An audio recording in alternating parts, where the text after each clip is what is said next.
हैं। ये तस्वीरें आप सीधे गाजियाबाद से देख रहे हैं। साथ पे उत्तर प्रदेश के मुख्यमंत्री योगी आदित्यनाथ और बीजेपी प्रत्याशी अतुल गर्ग मौजूद हैं।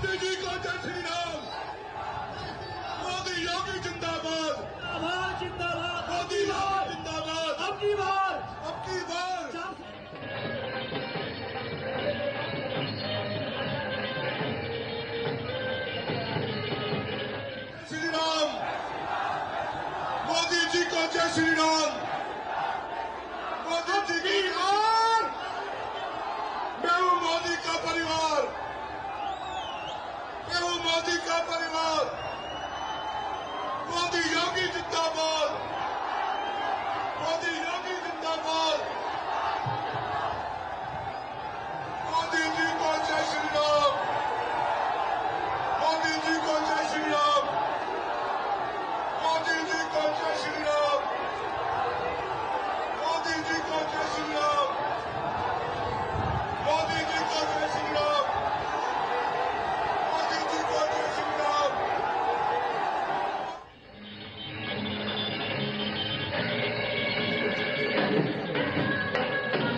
तेज हो गई।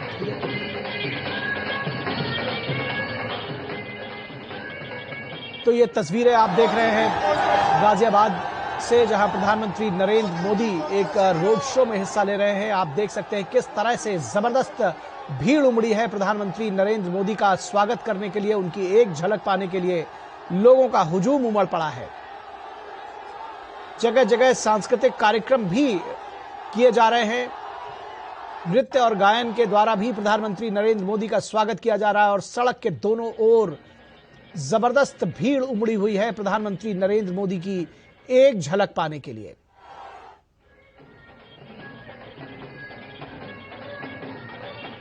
तो ढोल ताशे बाजे गाजे के साथ में प्रधानमंत्री नरेंद्र मोदी का स्वागत पुष्प वर्षा करते हुए लोग, और साथ ही साथ सांस्कृतिक कार्यक्रम, नृत्य और गायन के जरिए भी प्रधानमंत्री नरेंद्र मोदी का स्वागत किया जा रहा है।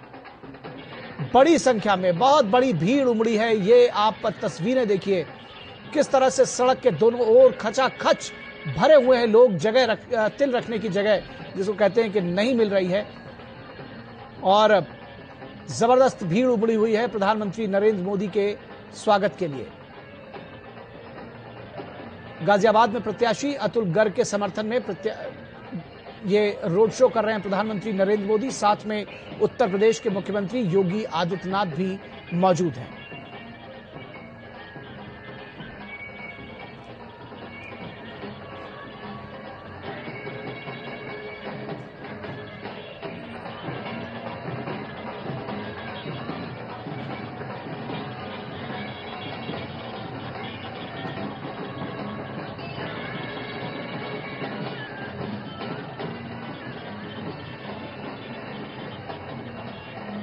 बहुत बड़ी संख्या में लोग उमड़े हुए हैं दिल्ली से सटे गाजियाबाद में प्रधानमंत्री नरेंद्र मोदी की एक झलक पाने के लिए।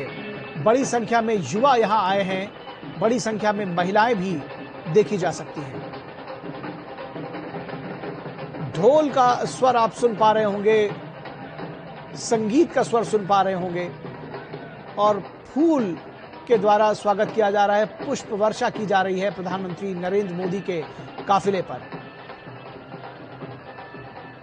तो ढोल का बाजे गाजे, संगीत का समवेत स्वर जो है वो गूंज रहा है। मोदी मोदी के नारे गूंज रहे हैं,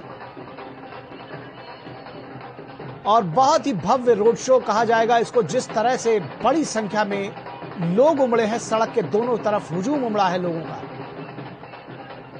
हमारे संवाददाता शैलेंद्र मिश्रा इस पूरी खबर पर बातचीत करने के लिए हमारे साथ जुड़े हुए हैं। शैलेंद्र, गाजियाबाद में जिसको कहना चाहिए कि रोड शो में अगर कहा जाए तो सारे रिकॉर्ड तोड़ते हुए नजर आ रहे हैं, क्योंकि जिस तरह की ये जो भीड़ मैं देख पा रहा हूं, ये बिल्कुल ही तिल रखने की जगह नहीं है। लोगों से खचाखच भरे हुए हैं दोनों तरफ के फुटपाथ।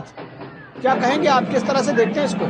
देखिए, गाजियाबाद के मुख्य शहर में ये रोड शो प्रधानमंत्री नरेंद्र मोदी का हो रहा है। सड़कों के दोनों तरफ हम देख रहे हैं कि बड़ी संख्या में महिलाएं हैं, बड़ी संख्या में जो युवा है, गाजियाबाद के जो स्थानीय लोग हैं वो दिखाई दे रहे हैं। तो उत्साह है। रोड शो के रास्ते पर हम देख रहे हैं कि जो मोदी सरकार ने तमाम जो उपलब्धियां हासिल की है, उत्तर प्रदेश में जो तमाम सफलताएं हासिल हुई है, उनको दर्शाया गया है।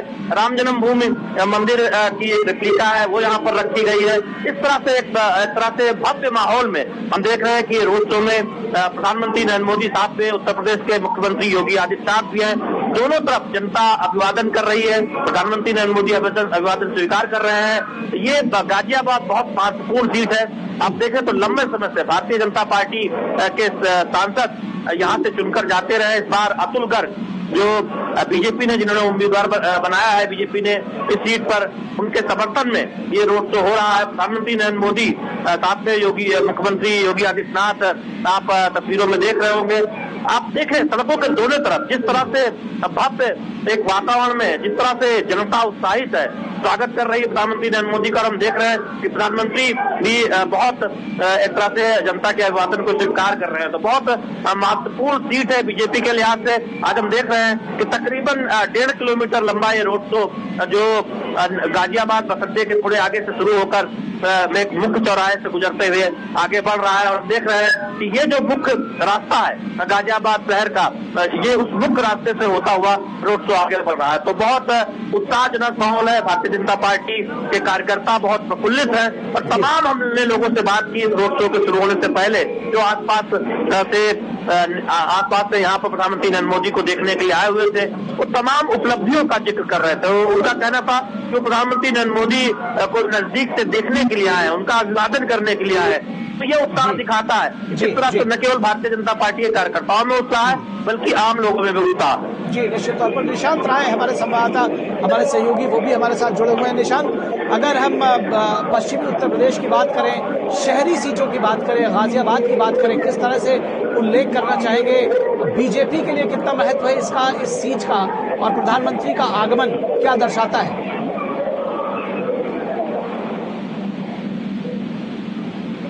निशांत, आप हमारे साथ जुड़े हुए हैं। गाजियाबाद की अगर बात की जाए तो इसको बीजेपी का गढ़ कहा जाता है। और पिछली बार भी जनरल वीके सिंह यहाँ से बीजेपी के उम्मीदवार थे, जो कि देश में नंबर 2 जीत उन्होंने हासिल की थी, जो मतों की बात की जाए।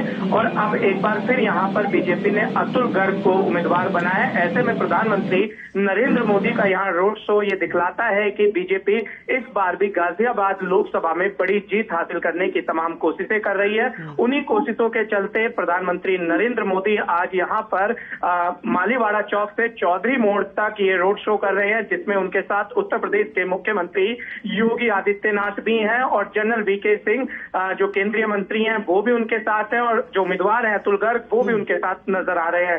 कहा जा सकता है कि गाजियाबाद जैसी महत्वपूर्ण सीट पर प्रधानमंत्री का ये आना कहीं ना कहीं गौतम बुद्ध नगर, मेरठ और आसपास की सीटों के लिए एक बड़ा संदेश है। और सीधे तौर पर बीजेपी तमाम समीकरणों को साधने की कोशिश कर रही है, और इसमें कोई दो राय नहीं है कि प्रधानमंत्री नरेंद्र मोदी से ज्यादा फिलहाल यहाँ पर मास अपील वाला कोई बड़ा नेता है।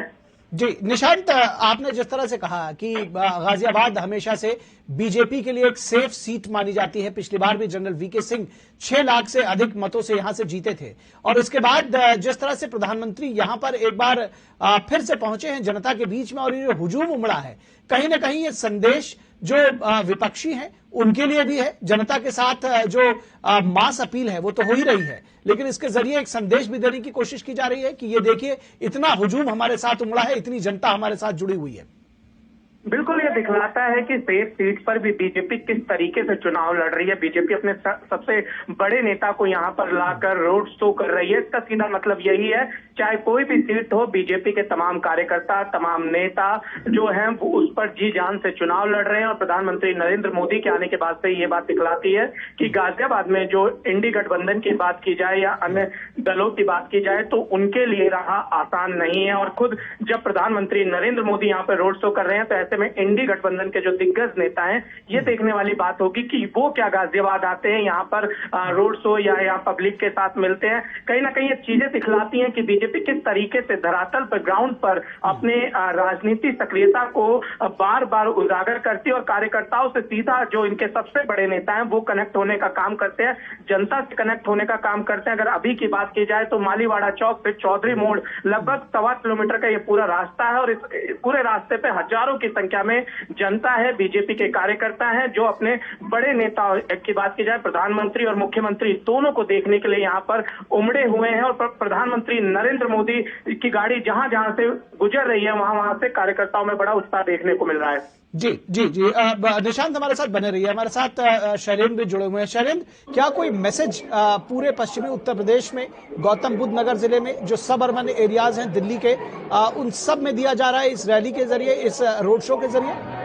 देखिए, संदेश बहुत स्पष्ट है। पहले और दूसरे चरण में जहां पर मतदान होना है जिन सीटों पर, उस लिहाज से आप देखें तो प्रधानमंत्री नरेंद्र मोदी का जो दौरा, सहारनपुर में चुनावी जनसभा को संबोधित करना, गाजियाबाद में रोड शो करना, बीजेपी 80 में से 80 सीटों का लक्ष्य लेकर पूरे उत्तर प्रदेश में चल रही है। लिहाजा हर एक सीट महत्वपूर्ण है और बीजेपी बहुत स्पष्ट तौर पर अपने कार्यकर्ताओं को संदेश दे रही है कि जहां पर बीजेपी मजबूत स्थिति में रही है पिछली बार लोकसभा चुनाव में, उस सीट पर भी, और जहां पर चुनौती भी है उस सीट पर भी, यानी किसी भी सीट पर कोई कोर कसर नहीं छोड़ी जानी है, पूरी मेहनत करती है, जिससे 80 में से 80 की एक सफलता जो भारतीय जनता पार्टी ने उत्तर प्रदेश में एक लक्ष्य रखा है उस ओर आगे बढ़ा जा सके। और इसीलिए हर एक सीट पर मेहनत हो रही है और खासकर ऐसे सीट पर प्रधानमंत्री नरेंद्र मोदी जरूर आ रहे हैं जहां से एक संदेश दिया जा सके।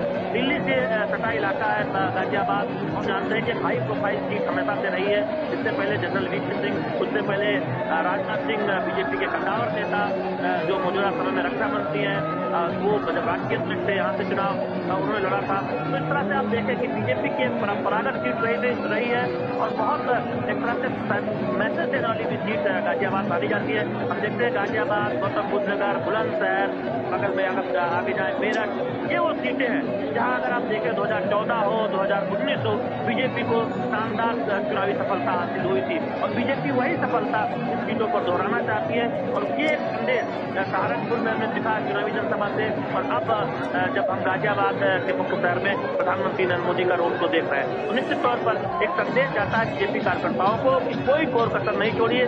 जहां पर आपसे बड़े मार्जिन से पिछला चुनाव जीता था, उस मार्जिन को किस तरह से आगे बढ़ाना है, क्योंकि एक लक्ष्य रखा गया है 370 मत हर पोलिंग बूथ पर ज्यादा लाना है, ये बीजेपी का मत लक्ष्य है। तो बीजेपी उस ओर आगे पर मेहनत रही है जहां पर पहले से ही मजबूत स्थिति में है या जहां पर चुनौतियां हैं। तो हम देख रहे हैं कि उस लिहाज से प्रधानमंत्री नरेंद्र मोदी जो दुनिया के सबसे लोकप्रिय नेता माने जाते हैं, बीजेपी के लिए सबसे बड़ा चेहरा है, वो आज यहाँ पर रोड शो करते नजर आ रहे हैं। जी, हम बने रहे हमारे साथ। निशांत, आपसे समझना चाहेंगे इस जो कहा जा रहा है कि इसके जरिए कई सारे संदेश भी दिए जा रहे हैं, पब्लिक के साथ कनेक्ट भी किया जा रहा है, उसमें कार्यकर्ताओं को उत्साहित करना भी एक मकसद जरूर होगा प्रधानमंत्री का और पार्टी का। एक दम भरेगा कार्यकर्ताओं में भी, इस चुनाव के लिए एक मैसेज जाएगा कार्यकर्ताओं के लिए भी कि वो भी कमर कस के तैयार हो जाए।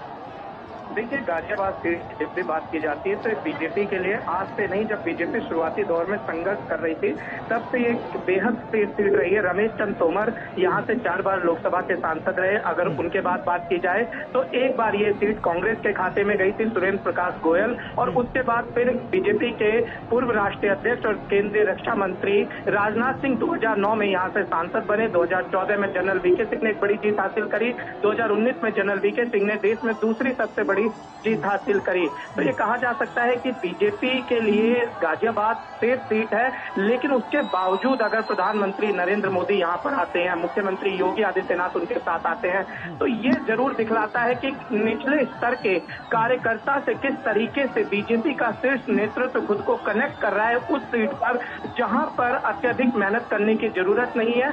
सीधा मैसेज ये है कि बीजेपी को बहुत बड़ी जीत चाहिए और जो 80 के टारगेट की बात की जा रही है वो 80 का टारगेट किसी भी तरीके से अचीव होना चाहिए। और अगर इस रोड शो की बात करें तो इसका असर केवल गाजियाबाद में नहीं होगा, क्योंकि गाजियाबाद की अगर बात की जाए, जहां पे रोड शो किया जा रहा है, मेन मार्केट के पास किया जा रहा है, और यहाँ पर बागपत की बात की जाए, हापुड़ की बात की जाए, इसके अलावा अन्य आसपास के गौतम बुद्ध नगर जिलों की बात की जाए, तो लोग यहाँ पर शॉपिंग करने आते हैं, उनकी दुकानें हैं, तो उसका असर इन आसपास की सीटों पर भी साफ तौर पर पड़ेगा जो प्रधानमंत्री नरेंद्र मोदी यहाँ पर आए हैं।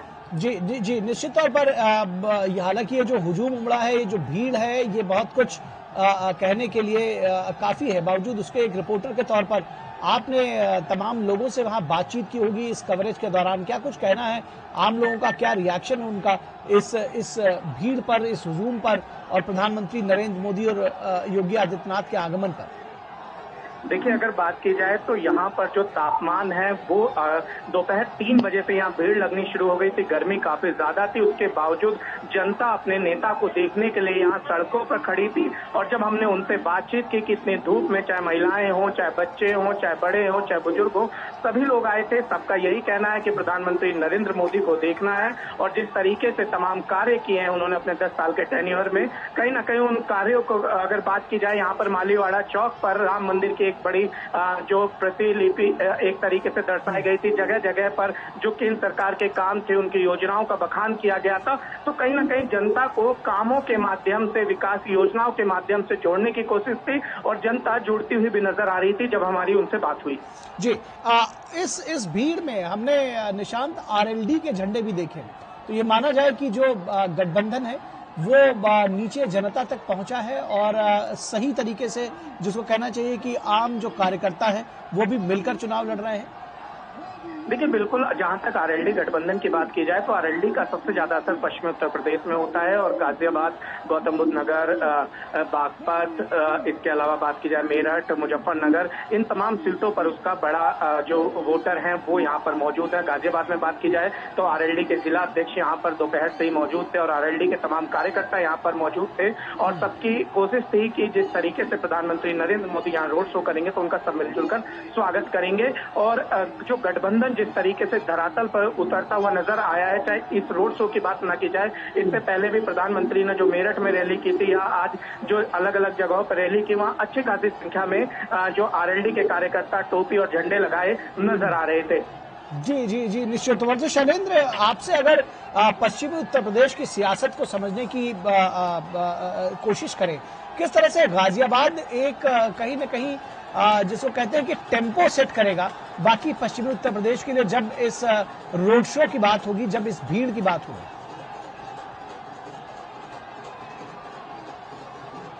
क्या शैलेंद्र हमारे साथ जुड़े हुए हैं? शैलेंद्र, आप हमें सुन पा रहे हैं? जी बिल्कुल निखिल, मैं आपको सुन पा रहा हूँ और आपके सवाल का जवाब देने की कोशिश कर रहा हूँ। क्या आवाज आ रही है? जी जी जी, बताइए शैलेंद्र। मैं कह रहा था कि जो पहले और दूसरे चरण की जो सीटें हैं वो उसमें गाजियाबाद एक सबसे हाई प्रोफाइल की सीट के तौर पर देखी जा रही है। गाजियाबाद, मेरठ और मथुरा जैसी सीटें जहां पर सबकी बहुत नजरें हैं, इसलिए भी है क्योंकि ये बहुत हाई प्रोफाइल सीट है। यहाँ से हम जानते हैं कि इंडी गठबंधन में कांग्रेस पार्टी के कोटे में सीट दी गई है, और ऐसे में कांग्रेस पार्टी को जो 17 लोकसभा सीटें उत्तर प्रदेश में गठबंधन के कोटे के तहत हासिल हुई है, उसमें से गाजियाबाद कि हमने पिछले चुनाव में देखा था 2019 में जब आरएलडी साथ नहीं भी थी, तब भी हमने देखा था कि एक शानदार सफलता इस पूरे क्षेत्र में भारतीय जनता पार्टी को हासिल हुई थी। अब आरएलडी के तौर पर जयंत चौधरी भी साथ आए हैं। ऐसे में बीजेपी को लगता है जिन सीटों पर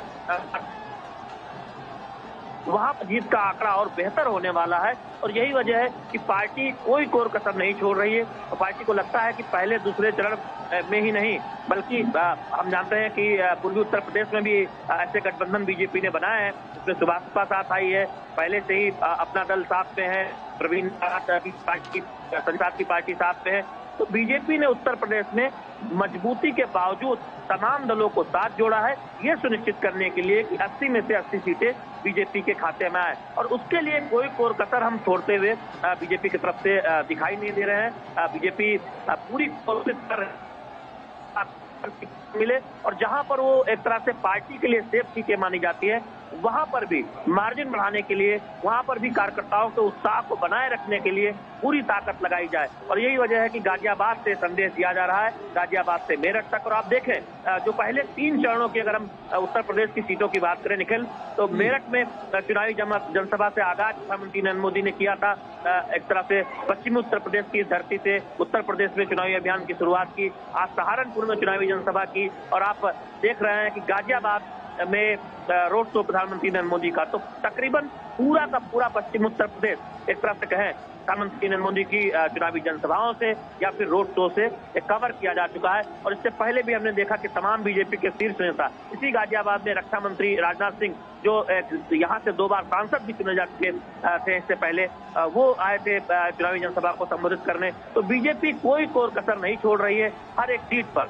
उस सीट के समीकरण के लिहाज से, उस सीट पर कितनी ताकत लगानी है उस लिहाज से, और साथ ही साथ एक संदेश देने के लिहाज से भी कि कार्यकर्ताओं में जोश भरना है, कार्यकर्ता कोई कोर कसर न छोड़े किसी भी सीट पर। जी निखिल। जी शैलेंद्र, अगर ये जो भीड़ है, जिस तरह से आम जन यहाँ उमड़े हैं, महिलाओं को देख पा रहे हैं आप, युवाओं को देख पा रहे हैं, बच्चे बूढ़े जवान जिस तरह से उमड़े हैं, प्रधानमंत्री नरेंद्र मोदी किस तरह से लोकप्रियता के रथ पर सवार हैं, ये दर्शाने के लिए काफी है। क्या इससे विपक्षियों को भी अपनी जो रणनीति है उस पर दोबारा होमवर्क करने पर मजबूर होना पड़ेगा? उनके लिए भी एक संदेश है। निखिल देखिए, इस बात को विपक्षी दल भी मानते हैं कि प्रधानमंत्री नरेंद्र मोदी एक लोकप्रिय चेहरा है और बीजेपी के सबसे बड़े चेहरे के तौर पर बहुत चुनावी जनसभाएं करते हैं, और उनकी जनसभाओं में, उनके रोड शो में जिस तरह की भीड़ दिखाई देती है और भीड़ का जो एक रिस्पांस दिखाई देता है, अपने नेता से जो कनेक्ट दिखाई देता है, वो दिखाता है कि कितना कनेक्ट प्रधानमंत्री नरेंद्र मोदी का आम लोगों के साथ है। आप इस भीड़ में देखें, ये ज्यादातर स्थानीय लोग हैं, इसमें महिलाएं बड़ी संख्या में हैं। हमने एक ऐसे बुजुर्ग से बात की जो इलाज के लिए यहाँ कुछ एक अस्पताल में आए हुए थे, उनका इलाज हो चुका था, वापस जाते उनको तो यहाँ पर रुके हुए। उन्होंने कहा कि दरअसल मुझे पता चला कि यहाँ प्रधानमंत्री नरेंद्र मोदी का रोड शो होने वाला है, इसलिए वो यहाँ रुक गए हैं। बहुत प्रसन्नचित थे कि तमाम योजनाओं के जरिए उन जैसे बुजुर्ग को भी लाभ काफी हुआ है। तो आप इस तरह के भी लोग जिनको किसी योजना से लाभ हुआ है, प्रधानमंत्री नरेंद्र मोदी की अगुवाई में जो कल्याणकारी योजनाएं हैं उससे लाभ हुआ है, वो लाभार्थी वर्ग वो भी दिखाई देता है बड़ी संख्या में। और शायद 2014 के बाद 2019 में जो जीत हासिल हुई और तमाम विधानसभा चुनाव में जो जीत हासिल हुई, उसमें एक फैक्टर के तौर पर देखा भी जा रहा है कि जो एक नया लाभार्थी वर्ग तैयार हुआ है प्रधानमंत्री नरेंद्र मोदी की कल्याणकारी योजनाओं से प्रभावित होकर, उसने बीजेपी के वोट बैंक को बढ़ाने का काम किया है। और यही वजह है कि बीजेपी अपने मत प्रतिशत के आंकड़े को और आगे ले जाना चाहती है और 50% से ज्यादा मत का एक टारगेट रखा गया है। और जहां पर 50% मत पहले ही हासिल किए जा चुके हैं, वहां पर उसे 60% तक ले जाने का लक्ष्य है। तो एक पार्टी के तौर पर ये बहुत महत्वाकांक्षी लक्ष्य है, लेकिन बीजेपी को लगता है कि इसमें ज्यादा चुनौती नहीं आएगी और पार्टी के राजनीतिक दल के तौर पर बीजेपी कोई कोर कसर नहीं छोड़ रही है अपने उस टारगेट को पूरा करने के लिए। इसीलिए हम देखते हैं कि पन्ना प्रमुख के साथ संवाद हो रहा है। प्रधानमंत्री नरेंद्र मोदी वीडियो कॉन्फ्रेंसिंग के जरिए देश भर के जो बूथ कार्यकर्ता हैं उनके साथ समय समय पर संवाद करते रहते हैं। पन्ना प्रमुख और बूथ प्रमुख से सीधे राष्ट्रीय स्तर पर नेताओं का संवाद होता है और ये सुनिश्चित करने की कोशिश की जा रही है कि हर बूथ पर 370 वोट कैसे ज्यादा हो, भारतीय जनता पार्टी के समर्थन में ज्यादा आए 2019 के मुकाबले, उस पर काम किया जाए। तो इस तरह की चुनावी जनसभाओं में, रोड शो में वो भीड़ दिखाई भी देती है, वो रिस्पांस दिखाई देता है जो प्रधानमंत्री नरेंद्र मोदी के प्रति जनता के प्रेम को दर्शाता है। प्रधानमंत्री नरेंद्र मोदी भी कोई कोर कसर नहीं छोड़ते जनता से संवाद करने में, उनका अभिवादन स्वीकार करने में। और ये तस्वीरें आपको दिख भी रही होंगी जहां हर वर्ग के लोग हैं, महिलाएं हैं बड़ी संख्या में, युवा हैं, आसपास के व्यापारी हैं, जो गाजियाबाद के मुख्य शहर से ये रोड शो होकर गुजर रहा है, तो हमें आसपास के व्यापारी भी बड़ी संख्या में दिखाई दे रहे हैं। जी निश्चित तौर पर निशांत भी हमारे साथ जुड़े हुए। निशांत, जब हम उम्मीदवारों के चयन की बात करते हैं, पहले ही चरण में जिस तरह से नाम दिए गए, तमाम उम्मीदवारों के एक बड़ी संख्या में 51 उम्मीदवारों के नाम दिए गए उत्तर प्रदेश जैसे बड़े राज्य में, स्थानीय उम्मीदवारों को मौका देना। अगर गाजियाबाद सीट की बात करें, राजनाथ सिंह और जनरल वीके सिंह जैसे बड़े चेहरे यहाँ पर न सिर्फ चुनाव जीत चुके थे बल्कि कंफर्टेबल मार्जिन और बड़ी मार्जिन के साथ उन्होंने जीत दर्ज की थी। क्या ये एक रणनीति है बीजेपी की? क्या साधारण कार्यकर्ताओं के लिए भी ये एक संदेश है कि किसी भी कार्यकर्ता को चुनाव लड़ा सकती है बीजेपी? निश्चित तौर पर देखिए, बीजेपी ने समय समय पर इस तरीके का संदेश दिया है। हमने पहले लोकसभा चुनाव से पहले बात करें तो 3 राज्यों के मुख्यमंत्रियों की चयन प्रक्रिया एक तरीके से मीडिया से लेकर तमाम बुद्धिजीवों के लिए एक बड़ा झटका थी। जो अनुमान लगाए जा रहे थे, अनुमान पूरी तरीके से टूट चुके थे। इसी तरीके से गाजियाबाद में इस बार बीजेपी ने यहाँ के शहर विधानसभा के विधायक अतुल गर्ग को मौका दिया। और आपको बताएं कि ये जो रोड शो हो रहा है वो शहर विधानसभा में ही पड़ता है, तो जाहिर सी बात है कहीं ना कहीं बीजेपी ये मैसेज दे रही है कि किस तरीके से आम कार्यकर्ता को बड़ा पद दिया जा सकता है। और अतुल गर्ग की बात की जाए तो उनके राजनीतिक इतिहास रहा है गाजियाबाद में। उनके पिता दिनेश चंद्र गर्ग गाजियाबाद के पहले मेयर रहे हैं, बीजेपी से ही वो मेयर बने थे। और उसके बाद अतुल गर्ग जो है यहाँ पर पहले भी चुनाव लड़ चुके थे विधायक का, और एक बार फिर यहाँ पर अतुल गर्ग जो है शहर विधानसभा से विधायक है। तो इसका सीधा मतलब यही है कि आम कार्यकर्ताओं को किस तरीके से आगे बढ़ाना है ये पार्टी सुनिश्चित कर रही है। और जो सीट बहुत वीआईपी सीट मानी जाती थी गाजियाबाद, उस सीट पर आम कार्यकर्ताओं को ये मैसेज दिया है पार्टी ने कि कोई भी वीआईपी नहीं है। जो पार्टी की सेवा करेगा, जो संगठन के हिसाब से चलेगा, उसको पार्टी मौका देगी। और अतुल गर्ग को ये मौका देकर पार्टी ने संदेश को स्पष्ट कर दिया है। जी, मुझे आप लगातार खासतौर पर पश्चिमी उत्तर प्रदेश और गाजियाबाद की सीट पर नजर रखते रहे निशान। गाजियाबाद में पार्टी की रणनीति के तहत ही प्रधानमंत्री यहाँ पर रैली ये एक रोड शो कर रहे हैं। किस तरह से इस रणनीति को आगे बढ़ाएंगे और क्या कुछ आपको लगता है कि रणनीति होगी इन चुनावों में बीजेपी की? देखिए, जहां तक पश्चिमी उत्तर प्रदेश की बात की जाए तो पश्चिमी उत्तर प्रदेश में अगर विधानसभा चुनाव का नतीजे देखें तो बीजेपी के पक्ष में काफी अच्छा माहौल था 2022 के चुनाव में। और ऐसे में बीजेपी से 2024 में और मजबूती के साथ आगे लाना चाहती है, जिसके चलते बीजेपी ने आरएलडी के साथ गठबंधन किया, खासकर उन सीटों के लिए जहां पर पिछली बार बीजेपी को काफी मशक्कत करनी पड़ी, हार का सामना करना पड़ा। मुरादाबाद की बात की जाए, अमरोहा की बात की जाए, तो सहारनपुर की बात की जाए, तो ये सीटें थी जहां पर बीजेपी को नुकसान हुआ। लेकिन आरएलडी के अब साथ आ जाने के बाद बीजेपी को उम्मीद है कि पश्चिमी उत्तर प्रदेश इस बार पार्टी क्लीन स्वीप कर सकती है, क्योंकि एक खास जो जाति थी वो नाराज बताई जा रही थी। लेकिन इस बार जब आरएलडी का गठबंधन बीजेपी के साथ हो जाता है पश्चिमी उत्तर प्रदेश में, तो उसका बड़ा असर देखने को मिलेगा। और खुद प्रधानमंत्री नरेंद्र मोदी ने जब कमान संभाली है, मैंने पहले भी कहा कि देश में उनसे बड़ा कोई मास अपील वाला लीडर नहीं है। ऐसे में प्रधानमंत्री कहीं पे रैली कर रहे हैं, कहीं पे रोड शो कर रहे हैं, और खुद मुख्यमंत्री योगी आदित्यनाथ भी लगातार पश्चिमी उत्तर प्रदेश के दौरे पर हैं। मुद्दों की बात की जाए तो यहाँ पर मुजफ्फरनगर के बाद से लॉ एंड ऑर्डर एक बड़ा मसला रहा है। लेकिन बीजेपी की सरकार जब 2017 के बाद से बनी तो स्पष्ट रूप से दिखा कि यूपी में लॉ एंड ऑर्डर को लेकर काफी सख्ताई की गई, और उसका असर 2022 के चुनाव में मिला। और 2024 में जब पार्टी पूरी तैयारी के साथ बूथ पर मजबूती के साथ खड़ी है, तो इसका असर जो है चुनाव के नतीजों में साफ तौर पर देखने को मिलेगा। इंडी गठबंधन बेहद परेशान है। हमने देखा है कि किस तरीके से पश्चिमी उत्तर प्रदेश में लगातार अखिलेश यादव अपने कैंडिडेट बदल रहे हैं, और अभी तक वो बात की जाए तो लगातार हर सीट पे कहीं ना कहीं कैंडिडेट को लेकर परेशानियों का सामना करना पड़ रहा है। दूसरी तरफ बीजेपी अपने बूथ मैनेजमेंट के दम पर एक एक बूथ पर पहुंच चुकी है, और प्रधानमंत्री नरेंद्र मोदी अब यहाँ पर नेतृत्व करने की जिम्मेदारी संभाल चुके हैं। जी, निशांत, आपने मुद्दों की बात कही, जो राष्ट्रीय मुद्दे हैं जिनको लेकर के बीजेपी पूरे देश भर में जा रही है, वर्सेस जो स्थानीय मुद्दे हैं, आपको लगता है कि गाजियाबाद में किन किन मुद्दों के सहारे चुनाव लड़ेगी बीजेपी? मास अपील की बात तो अपनी जगह पर ठीक है, और जिस तरह से जो जन समुदाय उमड़ा है वो भी अपनी जगह पर ठीक है, लेकिन मुद्दे तो जरूर जनता के बीच लेकर जाए जाएंगे। देखिए, गाजियाबाद की जहां तक बात की जाए तो गाजियाबाद में एक बड़ा वर्ग व्यापारी वर्ग का है, और यहाँ पर जो सबसे ज्यादा मुद्दा हिट करते आया वो लॉ एंड ऑर्डर का है। और फिलहाल की स्थिति देखें तो उसमें कहीं ना कहीं योगी सरकार की लगातार सराहना हो रही है। दूसरी तरफ अगर विकास की बात करें तो रैपिड मेट्रो गाजियाबाद को मिली। इसके अलावा मेट्रो का विस्तार गाजियाबाद हिंडन जो नए बस अड्डे तक हुआ। इसके अलावा अगर बात की जाए तो गाजियाबाद हिंडन एयरपोर्ट का जो है वो निर्माण कार्य किया गया। इसके अलावा बात की जाए तो दिल्ली मेरठ एक्सप्रेस वे गाजियाबाद से होकर निकला, और तमाम तरह की विकास परियोजनाएं चल रही हैं, जिसमें जब गाजियाबाद के सांसद जनरल वीके सिंह थे वो इसको लेकर आगे बढ़े। कहीं ना कहीं ये विकास की योजनाएं, प्रधानमंत्री नरेंद्र मोदी का चेहरा, मुख्यमंत्री का लॉ एंड ऑर्डर, ये दिखलाता है कि गाजियाबाद में बीजेपी की तरफ आखिर जनता क्यों आकर्षित हो रही है, क्यों इतनी बड़ी भीड़ प्रधानमंत्री नरेंद्र मोदी के रोड शो में नजर आ रही है। जी जी जी जब आप पार्टी की रणनीति की बात करते हैं निशांत, तो क्या वोटर टर्नआउट बढ़ाना भी, उदासीन वोटर जैसे कुछ होते हैं उनको भी घर से निकालना इस रणनीति का एक हिस्सा होगा? और जब इस तरह के रोड शोज होते हैं जहां पर एक लोकप्रिय नेता, जैसे आपने कहा कि ट्रम्प कार्ड हैं या सबसे बड़े लोकप्रिय नेता हैं प्रधानमंत्री नरेंद्र मोदी, उनका भी जनता के बीच पे अपील करना आकर, ये उस रणनीति का एक हिस्सा हो सकता है?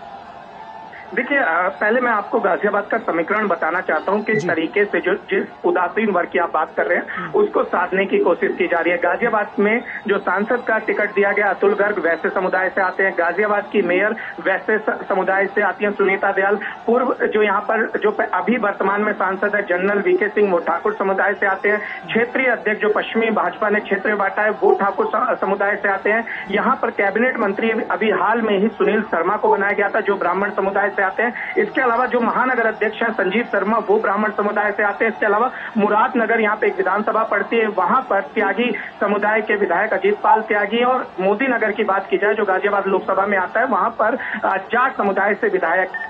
तमाम समाज के सामाजिक जो ताना बाना है और जिसको सोशल इंजीनियरिंग कहा जाता है वो गाजियाबाद में बीजेपी की हमेशा से मजबूत रही है। और ऐसे में जब प्रधानमंत्री नरेंद्र मोदी आते हैं तो युवा वोटर और जो वोटर कहीं ना कहीं उदासीन होता है, कुछ मन में संशय होता है, उसमें इस तरीके के लीडर का यहाँ का रोड शो करना ये दिखलाता है कि बीजेपी कहीं ना कहीं हर वर्ग के जो वोटर है उसको अपने साथ जोड़ना चाहती है और चुनाव में बेहतर से बेहतर प्रदर्शन करना चाहती है। खासकर पिछला जो रिकॉर्ड 6 लाख से ज्यादा मतों का जीतने वाला था उसको तोड़ना चाहते हैं। आपको एक और बात बताऊं कि 2022 के विधानसभा चुनाव में सुनील शर्मा जो कि साहिबाबाद विधानसभा से आते हैं, गाजियाबाद लोकसभा का हिस्सा है, सबसे ज्यादा मतों से जीतने वाले विधायक रहे हैं। तो ऐसे में बीजेपी को उम्मीद है कि इस बार गाजियाबाद से उसे रिकॉर्ड तोड़ जीत मिलेगी। और बात की जाए उम्मीदवार की तो हालांकि तमाम उम्मीदवार अपने तरीके के दावे करते हैं, लेकिन अतुल गर्ग 6 लाख से ज्यादा वोटों से जीतने का दावा कर रहे हैं। जी जी जी हमारे साथ हमारे संपादकीय सलाहकार विनोद मिश्रा भी जुड़े हुए हैं। विनोद जी, जिस तरह की भीड़ उमड़ी हुई है शहर की सड़कों पर और सड़क के दोनों तरफ तिल रखने की जगह नहीं है फुटपाथ पर, अगर ये जो तस्वीरें हम देख रहे हैं, आह्लादित हो गए बीजेपी के नेता। तमाम समीकरणों की बात निशांत राय ने अभी की है, लेकिन मोदी की लोकप्रियता इन सब पर सर चढ़कर बोल रही है। देखिए, ये भारतीय लोकतंत्र का आप ये कहिए कि भारतीय लोकतंत्र में इसको चुनाव को एक बड़ा फेस्टिवल माना जाता है। तो ये चुनाव के फेस्टिवल में जो जनता का रेसिप्रोकेट करता है नेताओं को देखने के लिए जलते जुलूस में आने का, ये भी एक अभूतपूर्व है। अब दुनिया में कहीं ऐसा नजारा आप नहीं देखे होंगे जो भारत में देखते होंगे जी, कि यहाँ चाहे जिन नेताओं के इस दौर में जो रैलियां होती हैं, जो जलसे होते हैं, जुलूस होते हैं, रोड शो होते हैं, एक बड़ी लंबी भीड़ होती है, लोगों की उत्सुकता होती है अपने नेताओं को करीब से देखने का, समझने का। तो ये भीड़ तो एक तरह से आप देखें तो नेताओं के इस रैलियों में भीड़ जो है वो आम बात है। लेकिन प्राइम मिनिस्टर मोदी के रोड शो को जब हम बात करते हैं और जब इस बात की जब हम चर्चा करते हैं अपने इस कमेंट्री में, तो इसमें एक कुछ खास होता है। खास ये होता है कि जितने भी लीडरों का अभी हम देख रहे हैं रोड शो हो रहा है या रैलियां हो रही है, वो सीजनल होता है। वो चुनाव के दौरान लीडर जाते हैं, अपने लोगों से मिलते हैं। लेकिन प्राइम मिनिस्टर मोदी का ये जो रिचार्ज प्रोग्राम है रोड शो के जरिए, ये आप देखते होंगे कि सालों भर चलता है। अब तक के इसमें भारत के प्राइम मिनिस्टर के इसमें अगर आप देखें कि जितने भी प्राइम मिनिस्टर हुए हैं, पीएम मोदी से इतना रोड शो शायद ही किसी प्राइम मिनिस्टर न किया हो। और वो भी कोई आज ऐसा नहीं है कि यूपी के पीएम सांसद आते हैं, बनारस से सांसद आते हैं तो यूपी से उनका एक लगाव है, ऐसा नहीं है। वो देश के किसी भी हिस्से में जाए, चाहे लक्षद्वीप में जाए, कन्याकुमारी में जाए, नॉर्थ ईस्ट के किसी आप स्टेट में जाए, हर जगह पीएम का जो एक आकर्षण है लोगों से मिलने का, रिचॉर्ज का, उसको आप एक अलग तरह से देखते हैं कि आप जब देखते हैं कि पीएम के रोड शो के लिए लोग कैसे घंटों घंटों का इंतजार करते हैं पीएम की एक झलक पाने के लिए। और वो ऐसे ही प्राइम मिनिस्टर मोदी को आप देखते होंगे तो उसी तरह से हर रोड शो में एक एक लोगों को एक तरह से वो अभिवादन को स्वीकार करते हैं, उनके साथ में नजर मिलाते हुए और एक तरह से अभिवादन करते हुए जब वो कनेक्ट करते हैं, तो ये जब बात आपके सामने में टेलीविजन स्क्रीन पे अभी दिख रही होगी, तो जब आप पीएम मोदी को जननायक कहते हैं तो ये जननायक कोई फ्रेज नहीं है, ये इसी रैली में, इसी तरह के रोड शो का जो लोगों का आकर्षण है वो उन्हें एक जननायक बनाता है। अभी आप इस देखिए, पिछले इलेक्शन में पिछले 2-3 महीना में अभी आप गाजियाबाद का टेम्परेचर देखिए, 35-36 डिग्री से ऊपर का टेम्परेचर है।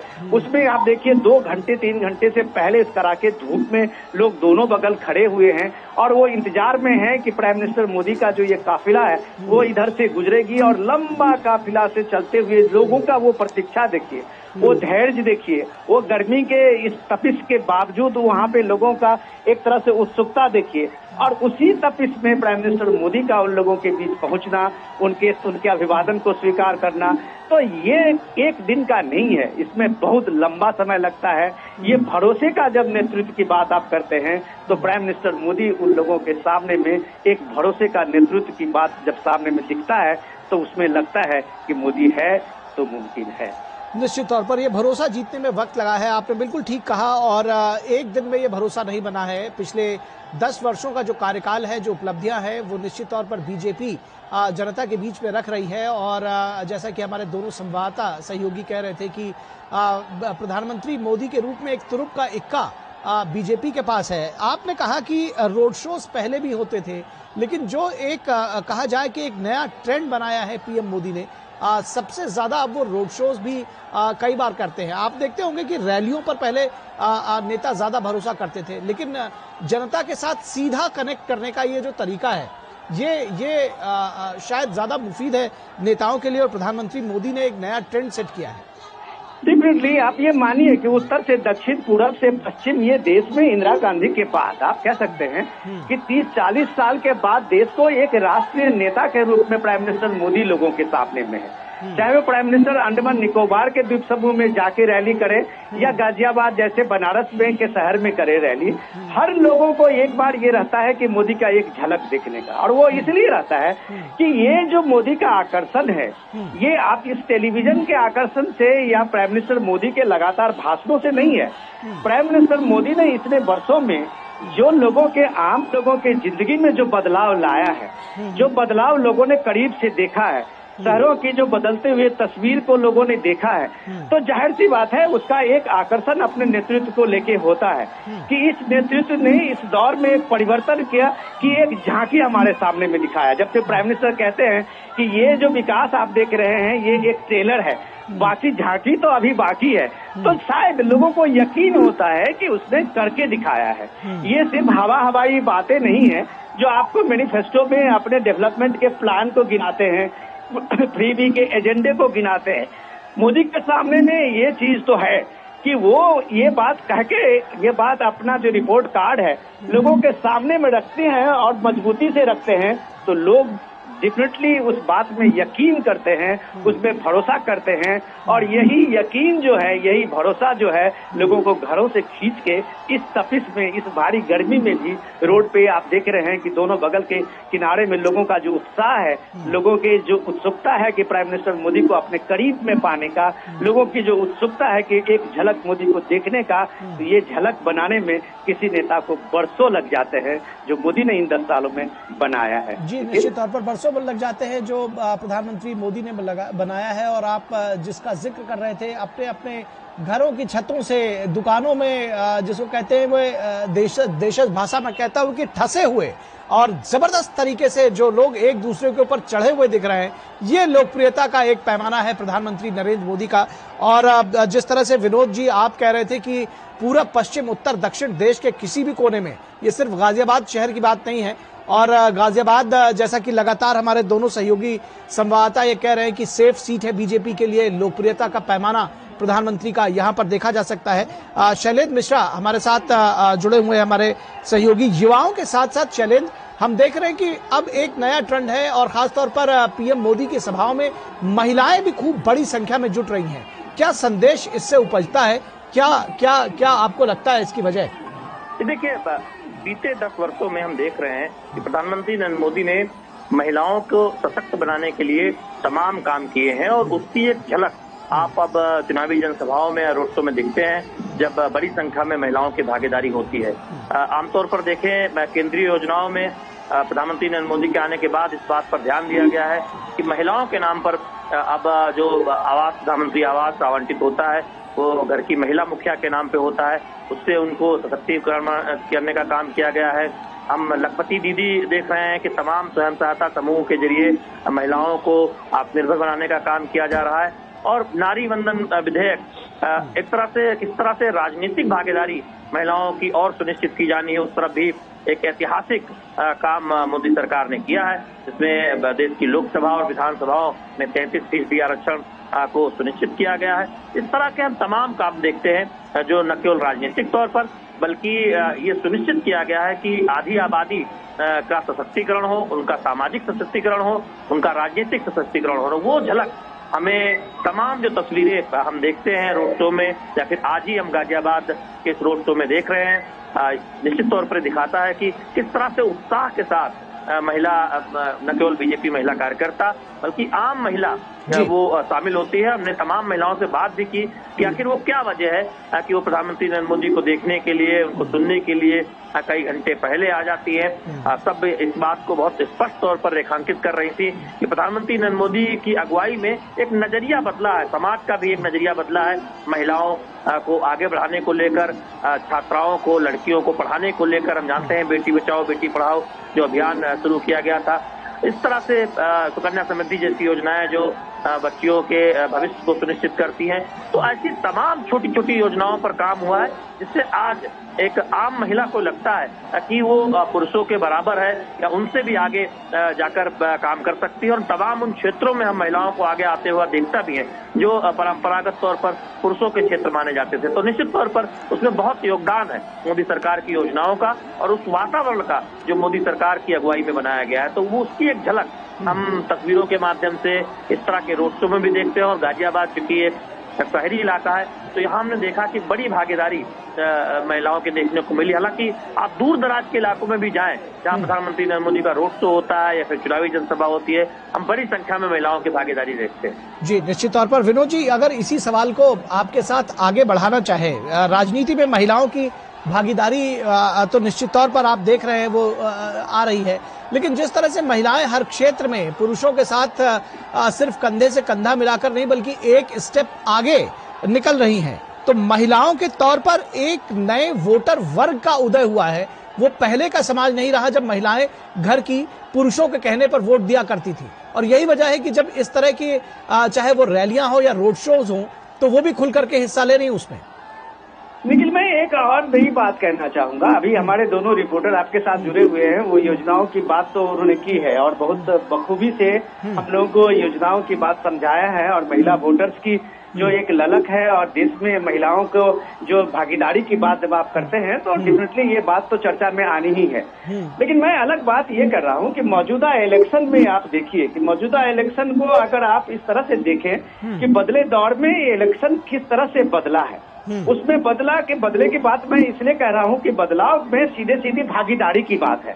और भागीदारी आधी आबादी के जो प्रमुखता से सामने में आई है वो एक इम्पोर्टेंट चीज है। वो आप कह सकते हैं कि एक तरह से एक इंटरनेशनल खबर की एक हेडलाइन बनती है आजकल कि महिलाएं की जो भागीदारी है इलेक्शन में, चाहे वो वोटिंग, आप ये देखें कि जो भी वोटिंग परसेंटेज है, जहां जहां वोटिंग टर्नआउट है, उसमें महिलाएं सबसे ज्यादा बढ़ चढ़ के हिस्सा लिया है। शहर हो या गांव हो, देश के पूर्वोत्तर राज्य के इलाके में आप जाए या दक्षिण के राज्यों में जाए, तो ये आपको मानना पड़ेगा कि बहुत दिन के बाद महिलाओं ने एक लीडरशिप को लेके अपना एक भरोसा उनके मन में बना है कि देश में सही वक्त में, और जो पीएम कहते थे और लाल किले से कहा था कि यही समय है, सही समय है, तो ये सही समय में नारी शक्ति की बात करके और ये नारी बंधन अधिनियम की बात करके जब उन्होंने भागीदारी की बात की है, तो एक तो एस्पिरेशंस तो महिलाओं में बढ़ी है, लीडरशिप को लेके हो, चाहे लोकल बड़ी इलेक्शंस में आप देखें कि लीडरशिप में नेतृत्व को लेके हो, ये सारी चीजें आप देखेंगे तो डेफिनेटली आप कह सकते हैं कि मेन स्ट्रीम में चाहे गांव की हो या शहर की महिलाएं आई हैं। लेकिन मैं जो अलग बात कहना चाह रहा हूँ वो ये भी है कि इस रोड शो का जब आकर्षण आप देखते हैं या जनसभाओं में जो पीएम मोदी को देखने के लिए ललक देखते हैं, और जब आप देखते हैं कि जो लोग बैठे होते हैं, आप बच्चे हों या छोटे मोटे आर्टिस्ट हों गांव में, और वो मोदी के कोई तस्वीर लेके आते हैं और बार बार हाथ हिलाते हैं, तो ये सब चीजें हम लोगों को जनरली, हम लोग मीडिया में इस चीज को देख नहीं पाते हैं। लेकिन हमें ये समझना चाहिए कि देश में लंबे अरसे तक जो एक दौर रहा है मिली जुली सरकार की, उसमें प्राइम मिनिस्टर और प्राइम मिनिस्टर भारत के एक राष्ट्रीय नेतृत्व की बात कहीं खो सी गई थी। ये बड़े दिनों के बाद 30-35 साल के बाद आप कह सकते हैं कि 2 जनरेशन बीत गए इसमें लगभग, और उसके बाद ये देश ने देखा है एक मजबूत देश का, लोकतंत्र का एक मजबूत नेतृत्व को देखा है। तो डेफिनेटली एक राष्ट्रीय फलक पे ये मोदी के एक मजबूत शख्सियत के रूप में आने के साथ ही आज भले ही इलेक्शन में आप ये देखिए कि पूरा इलेक्शन का जो डिस्कोर्स है वो मोदी एंड एंटी मोदी है। उसमें अगर आप विपक्ष में चले जाएं तो सारे पॉलिटिकल पार्टीज के जो इंडी गठबंधन की बात आप करते हैं उसका एजेंडा सिर्फ एंटी मोदी है। उसके सामने में उनके सामने में कोई दूसरा एजेंडा नहीं है। वो हर बात को लेके आते हैं सिर्फ मोदी विरोध का। तो ये शायद राजनीति में एक फैशन बन गया है व्यक्ति विरोध का, जो शायद लोकतंत्र में ये अच्छा लगता नहीं है। फिर भी अपना पॉलिटिकल पार्टीज का किसी का भी अपना मुद्दा चुनने का और किसी को भी अपने तरीके से इसको विरोध करने का अपना हक है। तो जितने भी अपोजिशन के लीडर हैं उनका अपना जो एजेंडा है वो भी सही, लेकिन सबसे बड़ी बात है कि जनता ने, कम से कम आम वोटर्स ने, आम मतदाताओं ने जिस तरीके से रेसिप्रोकेट किया है, जिस तरीके से ये आकर्षण दिखाया है, तो आप कह सकते हैं कि लोगों ने ही मजबूर किया है विपक्ष को एंटी मोदी का एक स्लोगन देने का। क्योंकि लोगों को लगता है कि पीएम के साथ में जो आकर्षण है आम लोगों का, आम लोगों में मतलब आप उसमें आधी आबादी से जोड़ लीजिए, उसमें सारे यूथ से जोड़ लीजिए, इन सारे लोगों का जो आकर्षण है उनको लगता है कि यही आकर्षण, इतने बड़े आकर्षण के बीच में उनके सामने में शायद कोई बड़ा एजेंडा या बड़ा गारंटी या बड़ी कोई ऐसा न्याय योजना नहीं चल पाएगा। तो ये सीधे सीधे अटैक मोदी पे करते हैं, और जितनी बार अटैक करते हैं उतना लोगों का आकर्षण पीएम से बनता है। और वो एक रोड शो में जिस तरह से लोग आते हैं, तो आप ये बात यकीन मानिए कि लोग इसका जवाब उन्हीं को दे रहे हैं, विपक्ष को, जो इस बात के लिए साबित करना चाहते हैं एंटी मोदी का जो उनकी फिलॉसफी है, वो लोग आके सामने में खड़े होके कहते हैं मोदी है तो मुमकिन है। जी जी जी निशांत, इससे पहले ये देखने में आ रहा था कि अखबारों में, मीडिया में और चुनावों को लेकर बड़ी चर्चा हो रही थी, चौक चौबारों पर भी चर्चा हो रही थी, लेकिन फिर भी उसके बावजूद जनता के बीच में एक सन्नाटा सा था। आज प्रधानमंत्री नरेंद्र मोदी ने जो ये रोड शो किया है, उसके बाद गाजियाबाद, नोएडा जैसे शहरों में जो सबर्बन टाउन्स हैं दिल्ली के, वहां चुनावी पारा गर्म हो जाएगा। बिल्कुल, प्रधानमंत्री नरेंद्र मोदी के आने के बाद से ये तो तय है कि यहाँ पर अब चुनावी पारा गर्म हो चुका है। और प्रधानमंत्री के रोड शो में जिस तरीके से आम जनता में उत्साह देखा जा रहा है, बीजेपी के कार्यकर्ताओं से ज्यादा संख्या यहाँ आम जनता की है। जो तमाम मार्केट्स हैं, उनके जो दुकानदार हैं, जो वहां पर ग्राहक आए हैं, वो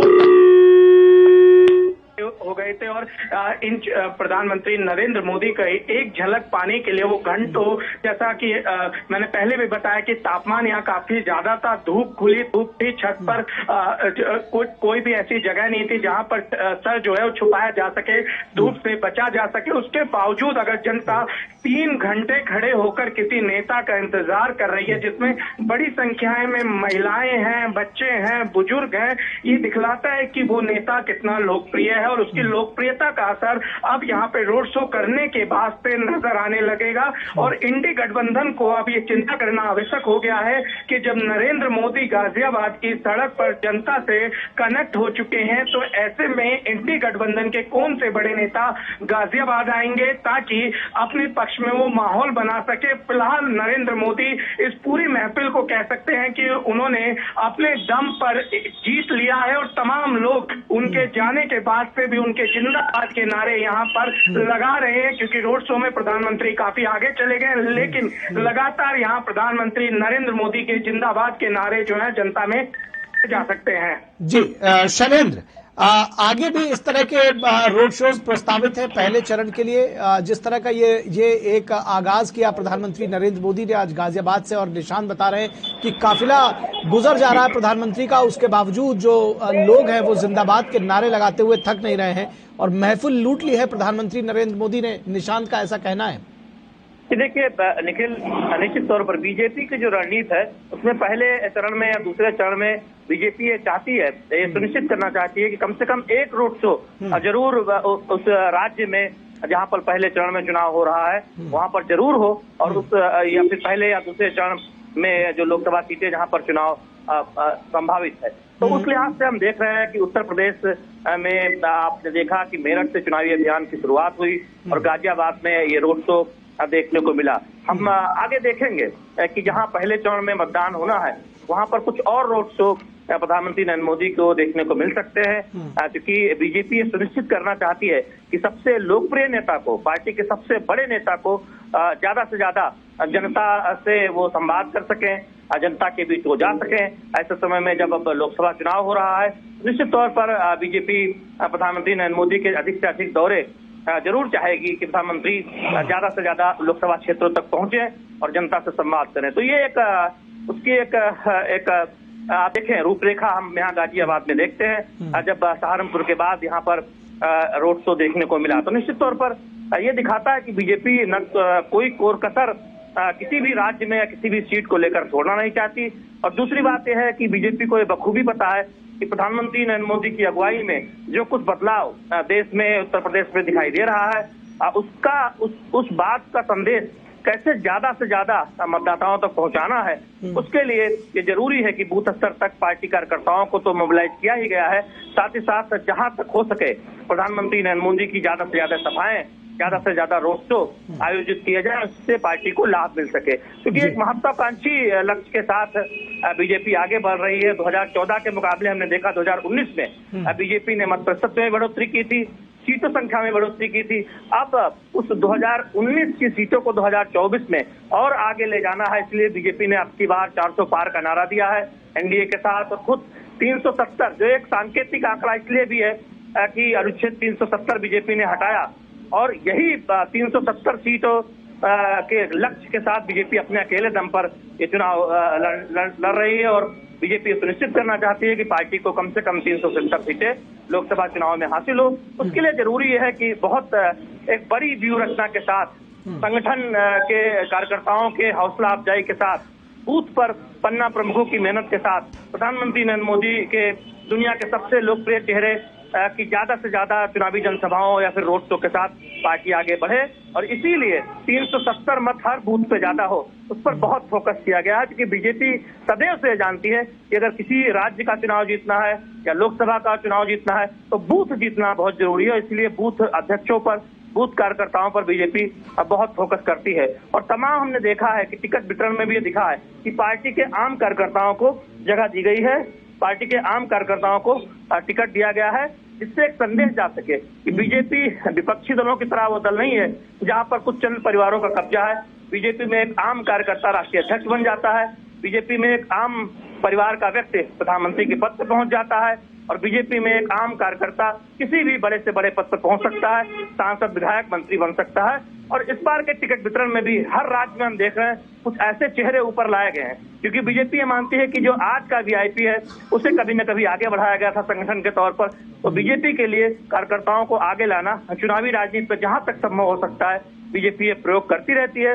हमने देखा था कि गुजरात विधानसभा में बड़े स्तर पर इस प्रयोग को किया गया था, उसके बहुत शानदार नतीजे देखने को मिले थे। उत्तर प्रदेश की विधानसभा चुनाव में भी जहां तक हो सका बीजेपी ने संगठन के खांटी कार्यकर्ताओं को टिकट देकर आगे बढ़ाने का काम किया, और उत्तर प्रदेश में भी कुछ सीटों पर वहां के समीकरण के हिसाब से ये देखने को मिल रहा है। तो निश्चित तौर पर ये एक प्रक्रिया है जो एक राजनीतिक दल के तौर पर बीजेपी आगे बढ़ा रही है, जिससे कार्यकर्ताओं में भी उत्साह हो और जनता में भी एक संदेश जाए कि दरअसल एक राजनीतिक दल के तौर पर बीजेपी किसी भी समर्पित कार्यकर्ता को लोकसभा चुनाव लड़ा सकती है। जी, विनोद मिश्रा जी आप हमारे साथ जुड़े हुए हैं। ये जो हुजूम उमड़ा है प्रधानमंत्री की, जिस लोकप्रियता के चरम पर, जिस रथ पर वो सवार है, सीधा सवाल, इस लोकप्रियता की वजह आप क्या देखते हैं? आपने कहा कि इस तरह का विश्वास बनाने में वर्षों लगते हैं, प्रधानमंत्री ने जो 10 वर्षों में लगाया है।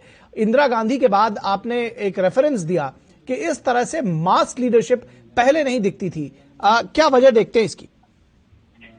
लेकिन हम लोग जब बात करते हैं लोकतंत्र की और चुनाव की बात करते हैं तो ऐसे लोकतंत्र का ये एक तरह से हम मानते हैं कि ये सबसे बड़ा उत्सव है। और उत्सव के साथ साथ आप ये भी कह सकते हैं कि भारत के, इस देश के भाग्य के बदलने में भी इसकी एक बड़ी भूमिका होती है। कि इतनी बड़े देश में अब इतनी डाइवर्सिटीज है जिस देश में जी। 97 करोड़ से ज्यादा जिस देश में मतदाता हो, 10 लाख से ज्यादा जहां पोलिंग स्टेशन हो, और वहां एक तरह से एक सूत्र में एक इलेक्शन कमीशन है जो चुनाव कराती है। और उसके बाद जब आप देखते हैं कि सरकारों का फैसला होता है और सरकारें चुनी जाती है, तो प्राइम मिनिस्टर मोदी के आने के साथ का जो परिवर्तन है उसको भी हमें करीब से थोड़ा सा जानने की, समझने की जरूरत है कि ये आने, इसके बाद डेमोक्रेसी में पीएम मोदी का मतलब क्या होता है, ये भी एक बड़ी चीज है। और आप कह सकते हैं कि आने वाले समय में इसकी चर्चा हो सकती है। इस दौर में जब आप देखते हैं कि इलेक्शन की सारे पार्टियों, पॉलिटिकल पार्टीज में तैयारी हो रही है, इंडिया गठबंधन से लेके और बाकी जो रीजनल पार्टियां हैं उसमें भी अलग अलग तैयारियां हो रही है।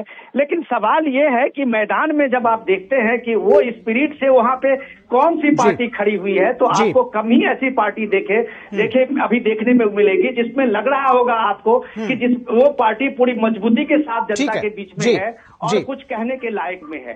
और अगर ऐसा नहीं है तो आपको यकीन मानिए कि देश में अभी लोग जो है किसी विकल्प का कोई उनके सामने में कोई ऐसा दिख नहीं रहा है